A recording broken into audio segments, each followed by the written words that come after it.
ಕೇಂದ್ರ ಸರ್ಕಾರದ ಅಡಿಯಲ್ಲಿ ಬರುವಂತಹ MECL mineral exploration and consultancy ಲಿಮಿಟೆಡ್ನಲ್ಲಿ ಖಾಲಿ ಇರುವಂತಹ ಹುದ್ದೆಗಳಿಗೆ ಆನ್ಲೈನ್ ಮುಖಾಂತರ ಅರ್ಜಿಗಳನ್ನು ಕರೆದಿರ್ತಾರೆ.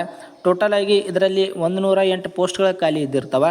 ಈ 100 ಪೋಸ್ಟ್ಗಳಿಗೂ ಕೂಡ ಮೇಲ್ ಮತ್ತು ಫಿಮೇಲ್ ಇಬ್ಬರು ಕೂಡ ಅರ್ಜಿಯನ್ನು ಸಲ್ಲಿಸೋಕೆ ಎಲಿಜಿಬಲ್ ಇರ್ತೀರಿ. ಮತ್ತು ಇದು ಆಲ್ ಓವರ್ ಇಂಡಿಯಾ ಇರ್ತೈತಿ. ಮತ್ತು ನಮ್ಮ ಕರ್ನಾಟಕದವರು ಕೂಡ ಇದಕ್ಕೆ ಅಪ್ಲಿಕೇಶನ್ ಹಾಕ್ಬೋದು ಸ್ನೇಹಿತರೆ.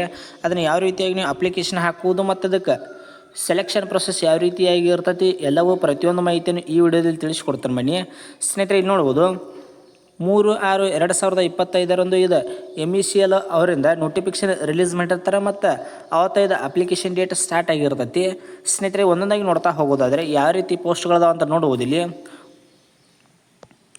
ಇಲ್ಲಿ ನೋಡ್ಬೋದು ಸ್ನೇಹಿತರೆ, name of the post, grade, number of vacancies, qualification, minimum age limit, qualification, experience ಎಲ್ಲವೂ ಈ PDF ಲಿಸ್ಟ್ ಒಳಗೆ ಕೊಟ್ಟಿರ್ತಾರೆ. ಒಂದೊಂದಾಗಿ ನೋಡ್ತಾ ಹೋಗೋದಾದರೆ ಇಲ್ಲಿ ನೋಡ್ಬೋದು ಒಂದೇದ ಪೋಸ್ಟ್ ಕೊಡ್ಕೊಂಡು ಕೊಟ್ಟಿರ್ತಾರೆ. ಇಲ್ಲಿ ನೋಡ್ಬೋದು ಈ ಪೋಸ್ಟ್ ಕೂಡ ಆಗಿರ್ತಾವೆ. ಮತ್ತು ಇಲ್ಲಿ ನೋಡ್ಬೋದು ಅಕೌಂಟೆಂಟ್ ಹುದ್ದೆಗಳ ಖಾಲಿ ಇರ್ತಾವೆ. ಇದರಲ್ಲಿ ನೋಡ್ಬೋದು ಟೋಟಲ್ ಆಗಿ 6 ಪೋಸ್ಟ್ಗಳ ಖಾಲಿ ಇದ್ದಿರ್ತಾವೆ. ಅವು ಬ್ಯಾಕ್ಲಾಗ ಇಲ್ಲಿ ನೋಡ್ಕೋಬೋದು ಕ್ಯಾಟಗರಿ ವೈಸ್ ಸ್ನೇಹಿತರೆ. ಮತ್ತು ಇದಕ್ಕೆ ಸ್ಯಾಲ್ರಿ ನೋಡ್ತಾ ಹೋಗೋದಾದರೆ ಇಲ್ಲಿ ನೋಡ್ಬೋದು ಮಂತ್ಲಿ ನಿಮ್ಗೆ 22,900ರಿಂದ 55,900 ರೂಪಾಯಿವರೆಗೂ ನಿಮಗೆ ಮಂತ್ಲಿ ಸ್ಯಾಲ್ರಿ ಇರ್ತೈತಿ.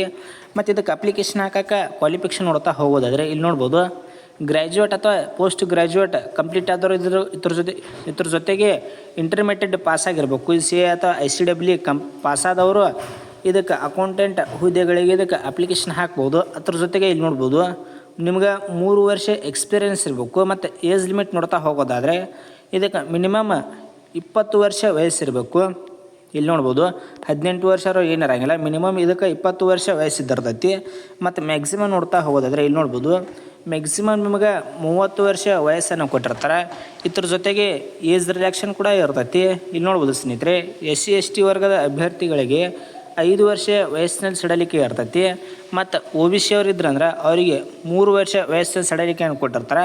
ಅದೇ ರೀತಿಯಾಗಿ ಇಲ್ಲಿ ನೋಡ್ಬೋದು ಹಿಂದಿ ಟ್ರಾನ್ಸ್ಲೇಟರ್ ಮತ್ತು ಇಲ್ಲಿ ನೋಡ್ಬೋದು ಟೆಕ್ನಿಷಿಯನ್ಸ್ ಹುದ್ದೆಗಳಿಗೆ ಅಪ್ಲಿಕೇಶನ್ ಹಾಕೋಕೆ ಇಲ್ಲಿ ನೋಡ್ಬೋದು ಇದಕ್ಕೆ ಮಂತ್ಲಿ ನಿಮಗೆ 20,200ರಿಂದ 49,300 ರೂಪಾಯಿವರೆಗೂ ನಿಮಗೆ ಮಂತ್ಲಿ ಸ್ಯಾಲ್ರಿ ಇರ್ತೈತಿ. ಇದರಲ್ಲಿ ನೋಡ್ಬೋದು ಟೋಟಲ್ ಆಗಿ 11 ವೇಕೆನ್ಸಿಗಳ ಖಾಲಿ ಇದ್ದಿರ್ತವೆ. ನೀವು ಕ್ಯಾಟಗರಿ ಚೆಕ್ ಮಾಡ್ಕೋಬೋದು ಸ್ನೇಹಿತರೆ. ಮತ್ತು ಈ PDF ಏನಾದರೂ ಬೇಕಾಗಿತ್ತಂದ್ರೆ ಈ PDF ಕೂಡ ನಮ್ಮ ಟೆಲಿಗ್ರಾಮ್ ಗ್ರೂಪ್ನಲ್ಲಿ ಹಾಕಿರ್ತ ನೋಡ್ರಿ, ಅಲ್ಲಿ ಹೋಗಿ ನೀವು ನೋಡ್ಕೋಬೋದು. ಇದ್ರ ಜೊತೆಗೆ ಇದ್ರ ಅಪ್ಲೈ ಲಿಂಕ್ ಕೂಡ ಕೊಟ್ಟಿರ್ತೀನಿ. ನಿಮ್ದು ಏನಾರು ಕ್ವಾಲಿಫಿಕೇಷನ್ ಆಗಿತ್ತಂದ್ರೆ ಇದಕ್ಕೆ ಅಪ್ಲಿಕೇಶನ್ ಹಾಕ್ಬೋದು.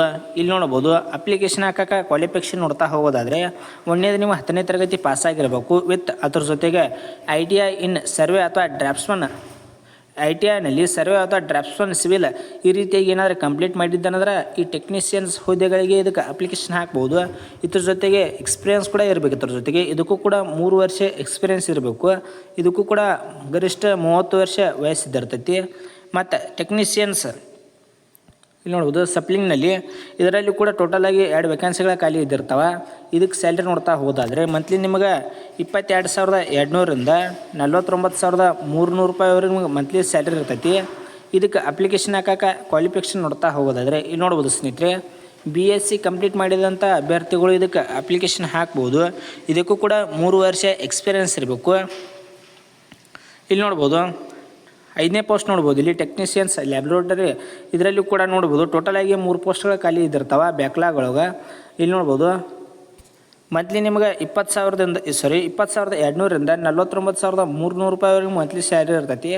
ಇದಕ್ಕೆ ಅಪ್ಲಿಕೇಶನ್ ಹಾಕಾಗ ಕ್ವಾಲಿಫಿಕೇಷನ್ ನೋಡ್ಬೋದು ಸ್ನೇಹಿತರೆ BSc ಇನ್ ಕೆಮಿಸ್ಟ್ರಿ ಅಥವಾ ಫಿಸಿಕ್ಸ್, ಜಿಯಾಲಜಿ ಈ ರೀತಿಯಾಗಿ ಕ್ವಾಲಿಫಿಕೇಷನ್ ಇದ್ದಿರ್ತೈತಿ. ಇದಕ್ಕೂ ಕೂಡ 3 ವರ್ಷ ಆಲ್ಮೋಸ್ಟ್ ಸ್ನೇಹಿತರೆ ಎಲ್ಲದಕ್ಕೂ ಕೂಡ 3 ವರ್ಷ ಎಕ್ಸ್ಪೀರಿಯೆನ್ಸ್ ಕೇಳಿರ್ತಾರೆ. ಎಕ್ಸ್ಪೀರಿಯೆನ್ಸ್ ಇತ್ತಂದ್ರೆ ಮಾತ್ರ ಇದಕ್ಕೆ ಅಪ್ಲಿಕೇಶನ್ ಹಾಕಕ್ಕೆ ಬರ್ತೈತಿ.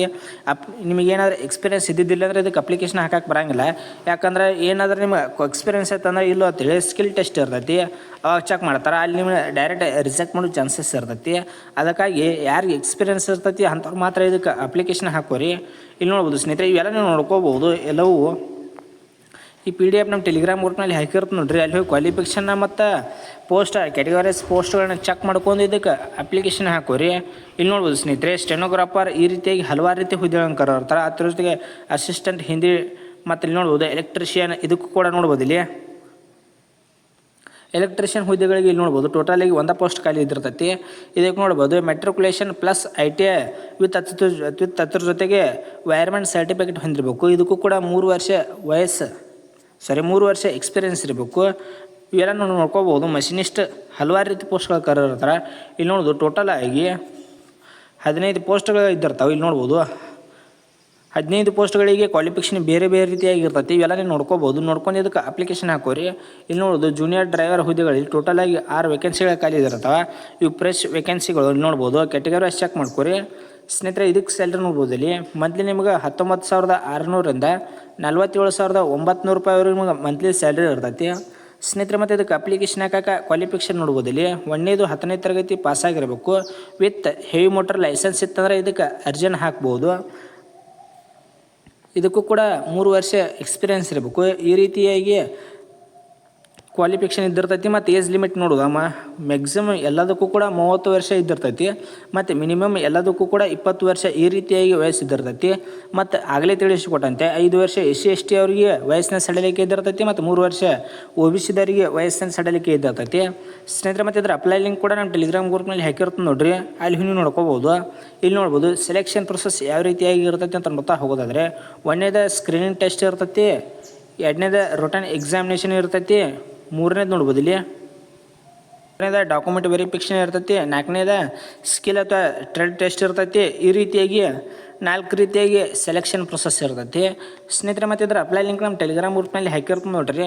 ನಿಮ್ದು ಏನಾರ ಕ್ವಾಲಿಫಿಕೇಷನ್ ಆಗಿತ್ತಂದ್ರೆ ಇದಕ್ಕೆ ಅಪ್ಲಿಕೇಶನ್ ಹಾಕೋರಿ. ಮತ್ತು ಇನ್ನೂ ಏನಾದರೂ ನಿಮಗೆ ಹೆಚ್ಚಿನ ಮಾಹಿತಿ ಬೇಕಾಗಿತ್ತಂದ್ರೆ ನಮ್ಮ ಇನ್ಸ್ಟಾಗ್ರಾಮ್ ಅಕೌಂಟ್ನಲ್ಲಿ ಕೂಡ ನೀವು ಕಾಂಟ್ಯಾಕ್ಟ್ ಮಾಡ್ಬೋದು. ನಮ್ಮ ಇನ್ಸ್ಟಾಗ್ರಾಮ್ ಅಕೌಂಟ್ ಲಿಂಕ್ ನಮ್ಮ ಯೂಟ್ಯೂಬ್ ಚಾನಲ್ ಡಿಸ್ಕ್ರಿಪ್ಷನಲ್ಲಿ ಕೊಟ್ಟಿರ್ತೀನಿ. ಅಲ್ಲಿ ಹೋಗಿ ನೀವು ಕಾಂಟ್ಯಾಕ್ಟ್ ಮಾಡ್ಬೋದು.